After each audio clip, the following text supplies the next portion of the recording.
વાલોડ પોલીસે ગણતરીના કલાકોમાં મોટર ચોરીના ગુનાનો ભેદ ઉકેલી મોટી સફળતા મેળવી છે। હતુકા ગામના ખેતરમાંથી ચોરી થયેલી સબમર્સિબલ મોટર અને વાયર ચોરીના ગુનામાં પોલીસે 3 આરોપીને ઝડપી પાડ્યા છે। વાલોડ પોલીસ સ્ટેશનમાં ભારતીય ન્યાય સંહિતા 2023ની કલમ 303(2) મુજબ નોંધાયેલા ચોરીના ગુનાનો પોલીસે ઝડપી ભેદ ઉકેલ્યો છે। વાલોડ તાલુકાના હતુકા ગામ ખાતે આવેલા ખેતરમાંથી અજાણ્યા ઈસમોએ જલગંગા કંપનીની 10 હોર્સ પાવરની સબમર્સિબલ મોટર અને વીજ વાયર મળી કુલ 17,000 રૂપિયાનો મુદ્દામાલ ચોરી કર્યો હતો। તપાસ દરમિયાન પોલીસને મળેલી બાતમીના આધારે અજયભાઈ ચૌધરી, ચિંતનભાઈ ચૌધરી અને આનંદભાઈ ગામિત નામના 3 આરોપીને ઝડપી પાડવામાં આવ્યા હતા। પોલીસે આરોપીઓ પાસેથી ચોરીમાં ગયેલી 2 સબમર્સિબલ મોટર, વીજ વાયર, એક ડ્યુએટ મોપેડ અને 3 મોબાઈલ મળી કુલ 91,500 રૂપિયાનો મુદ્દામાલ કબજે લીધો છે।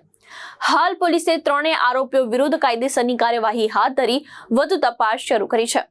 હંસરાજ પાડવી સાથે દીપેશ વડવી, દ્રષ્ટિકોણ ન્યૂઝ, તાપી।